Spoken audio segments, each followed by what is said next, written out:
भारत के प्राचीन ग्रंथों में कई वीर योद्धाओं का जिक्र हुआ है। उनमें से कुछ ऐसे वीर योद्धा भी रहे कि यदि वे महाभारत जैसे महायुद्ध में शामिल होते तो यह युद्ध उन्हीं के पक्ष में होता। आज हम इस वीडियो में प्राचीन ग्रंथों वर्णित बाहुबली आदिवासी योद्धाओं के बारे में जानेंगे। आइए दोस्तों, वीडियो शुरू करते हैं। एकलव्य श्रृंगवेरपुर के राजा हिरण्यधनु के पुत्र थे।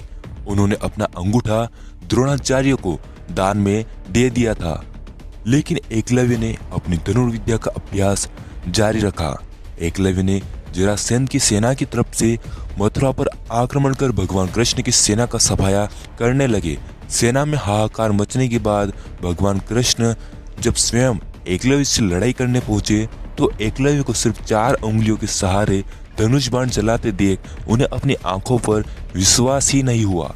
ऐसा कहा जाता है कि इसी युद्ध में भगवान श्री कृष्ण ने एकलव्य का वध छलपूर्वक कर दिया। नेक्स्ट, शंबर। यह एक आदिवासी राजा थे जिन्होंने 100 दुर्गों का निर्माण करवाया था। यह कश्यप और धनु के पुत्रों में से एक थे और यह परम ज्ञानी तथा राजनीतिज्ञ थे। वैदिक तथा पौराणिक ग्रंथों के अध्ययन से पता चलता है कि इनका युद्ध भगवान इंद्र से हुआ था। भगवान इंद्र ने मरुतों और अश्विनियों की सहायता से तथा दिवोदस के अनुरोध पर शंबर नामक राजा का वध कर दिया और उनके द्वारा बनवाए गए समस्त किलों को नष्ट कर दिया। इस तरह से 100 किलों के साथ शंबर भी खत्म हो गए। नेक्स्ट, बर्बरीक भगवान खाटू श्याम जी। बर्बरीक महाभारत के एक महान योद्धा थे।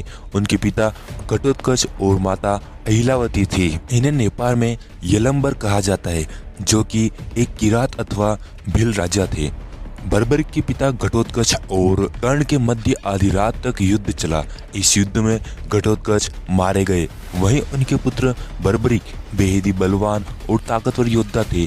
बर्बरीक को कुछ ऐसी शक्तियां प्राप्त थी जिनके बल पर वे पलक झपकते ही महाभारत के युद्ध में शामिल समस्त वीरों को मार सकते थे। जब वे युद्ध के मैदान में आए तब इनकी शक्ति का परिचय प्राप्त कर भगवान श्री कृष्ण ने ब्राह्मण वेश धारण कर इनसे मुलाकात करी। महायोद्धा बर्बरीक केवल 3 बाणों से ही युद्ध जीत जाते। तब भगवान श्री कृष्ण ने बर्बरीक से एक वचन मांगा और मजबूरन बर्बरीक को अपना सिर काटकर भगवान श्री कृष्ण को सौंपना पड़ा। यदि बर्बरीक महायुद्ध के शामिल होते तो महाभारत के परिणाम कुछ भी हो सकते थे। राजा वृत्तासुर एक